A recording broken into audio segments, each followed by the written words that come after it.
नमः शिवाय।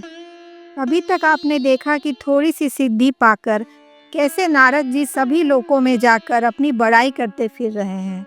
ना उन्हें महादेव की शिक्षा अच्छी लगी, ना ब्रह्मा जी की। उनको तो बस अपनी सिद्धि का ढिंढोरा पीटना था हर जगह। जब भगवान विष्णु ने देखा कि मेरे इतने प्रिय भक्त के मन में अहंकार रूपी राक्षस ने अपनी जगह बना ली है, तो करुणा से भरे भगवान ने उस अहंकार रूपी राक्षस का दमन करने के लिए अपनी माया रची, जिसमें नारद जी फंस चुके हैं। क्रोधित हो उन्होंने शिवगणों को श्राप दे दिया है, फिर भी उनका क्रोध अभी शांत नहीं हुआ है। आगे की कथा में प्रवेश करने से पहले सभी भक्तगण कमेंट में हर हर महादेव लिखें, क्योंकि जो कुछ भी घट रहा है वह सब महादेव की इच्छा से ही घट रहा है। इसलिए तो नारद जी अभी भी अपनी मुंह निद्रा से जागे नहीं हैं। भगवान विष्णु के किए कपट को याद करके मन में अत्यधिक क्रोध लिए नारद जी चल पड़े हैं अब बैकुंठ धाम की ओर। बैकुंठ धाम पहुंचकर समिधा पाकर जैसे यज्ञ की अग्नि प्रज्वलित होती है, वैसे ही क्रोध में जलते हुए नारद जी बोले, हरि तुम बड़े दुष्ट हो, कपटी हो और समस्त विश्व को अपने मोह में डाले रहते हो। क्रोध से नारद जी का संपूर्ण ज्ञान नष्ट हो गया है, इसीलिए वे अपने प्रभु के लिए ऐसे दुर्वचन बोल रहे हैं। नारद जी ने कहा, तुमसे दूसरों की समृद्धि देखी नहीं जाती, तुम्हारा अंतःकरण मलिन है। पूर्व काल में तुम ही ने मोहिनी रूप धारण कर असुरों से कपट किया, उन्हें वारुणी मदिरा पिलाई, अमृत नहीं पीने दिया। छल कपट में ही तुम्हें आनंद आता है। यदि महादेव दया करके वो हलाहल विष ना पी लेते तो तुम्हारी माया तो उसी दिन समाप्त हो जाती।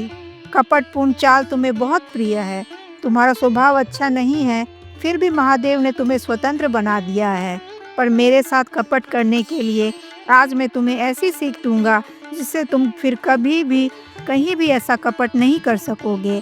अब तक तुम्हें कभी किसी तेजस्वी पुरुष से पाला नहीं पड़ा था, इसीलिए आज तक तुम निडर बने हुए हो। परंतु विष्णु, तुमने स्त्री के लिए मुझे व्याकुल किया है। यह कपटपूर्ण कार्य करते हुए तुमने मुझे मनुष्य के मोह में डाला था, इसीलिए तुम भी मनुष्य का स्वरूप धारण करोगे और स्त्री वियोग का दुख भोगोगे। तुमने जिन वानरों के समान मेरा मुंह बनाया था, वे ही उस समय तुम्हारे सहायक बने।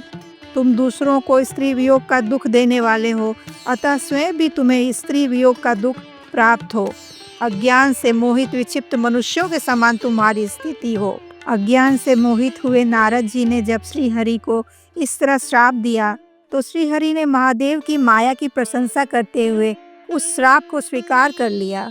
इसके बाद महालीला करने वाले भगवान शिव ने अपनी उस विश्व मोहिनी माया को, जिसके कारण ज्ञानी नारद मुनि भी मोहित हो गए थे, खींच लिया।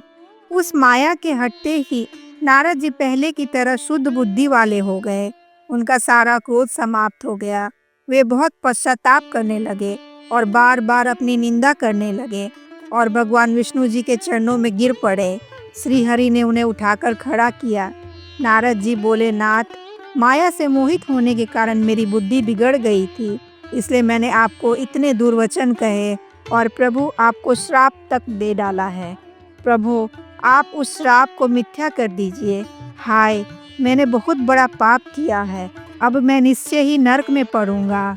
हरे, मैं आपका दास हूँ, अब आप ही मुझे कोई उपाय बताएं जिससे मुझे नरक में ना गिरना पड़े।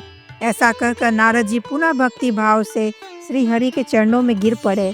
तब श्रीहरि ने उन्हें उठाकर मधुर वाणी में कहा, तात, दुखी मत हो, तुम मेरे श्रेष्ठ भक्त हो, इसमें कोई संशय नहीं है। तुमने अहंकार से मोहित होकर जो भगवान शिव की बात नहीं मानी थी, उनकी शिक्षा की अवहेलना की थी, उसी अपराध का भगवान शिव ने तुम्हें ऐसा फल दिया है, क्योंकि वे ही कर्म फलदाता हैं। ये सब भगवान शिव की इच्छा से ही हुआ है। वे ही परब्रह्म परमात्मा है। वे ही अपनी माया को लेकर ब्रह्मा, विष्णु और महेश इन तीनों रूपों में प्रकट होते हैं। निर्गुण अवस्था में उन्हीं का नाम शिव है। वे परमात्मा, महेश्वर, परब्रह्म, अविनाशी, अनंत, महादेव आदि कई नामों से जाने जाते हैं। उन्हीं की सेवा से ब्रह्मा जी जगत के सृष्टा हैं और मैं तीनों लोकों का पालन करता हूँ। और वे स्वयं ही रुद्र रूप से सदा सबका संहार करते हैं। नारद मुने, मैं तुम्हें एक सुंदर उपाय बताता हूँ जो सुखद, समस्त पापों का नाशक और मोक्ष देने वाला है। तुम भक्ति भाव से शिव के सतनाम स्तोत्र का पाठ करो। जो भगवान शिव के नाम रूपी नौका का आश्रय लेता है वह संसार सागर से पार हो जाता है। उनके सारे पाप निसंदेह नष्ट हो जाते हैं। आज से ही तुम भक्ति भाव से माँ पार्वती सहित सदाशिव का भजन करो, नित्य शिव की कथा सुनो और कहो, मुनि श्रेष्ठ, अपने हृदय में भगवान शिव के उज्जवल चरणारविंदों की स्थापना करके पहले शिव तीर्थों में जाओ और अंत में आनंदवन यानी काशी जाओ। वह स्थान भगवान शिव को बहुत प्रिय है। वहाँ भक्ति पूर्वक विश्वनाथ जी का दर्शन पूजन करो। इसके बाद ब्रह्मलोक जाकर तुम्हें अपने पिता ब्रह्मा जी से शिव महिमा के विषय में पूछना चाहिए। वे शिव भक्तों में श्रेष्ठ हैं। वे तुम्हें बड़ी प्रसन्नता से भगवान शंकर का महात्म्य और सतनाम स्तोत्र सुनाएंगे। मुने, आज से तुम शिव आराधना में लीन रहने वाले शिव भक्त हो जाओ। भगवान शिव तुम्हारा कल्याण करेंगे। इस प्रकार प्रसन्नचित हुए भगवान विष्णु नारद मुनि को प्रेम पूर्वक उपदेश देकर वहां से अंतर्ध्यान हो गए। सूत जी कहते हैं, महर्षियों, भगवान विष्णु के अंतर्ध्यान हो जाने पर मुनि श्रेष्ठ नारद शिवलिंगों का भक्ति भाव से दर्शन करते हुए पृथ्वी पर विचरने लगे। जब नारद जी सभी तीर्थों में घूम रहे थे तब महादेव के उन दो शिवगणों ने सोचा कि अभी नारद जी का चित्त बहुत शुद्ध है।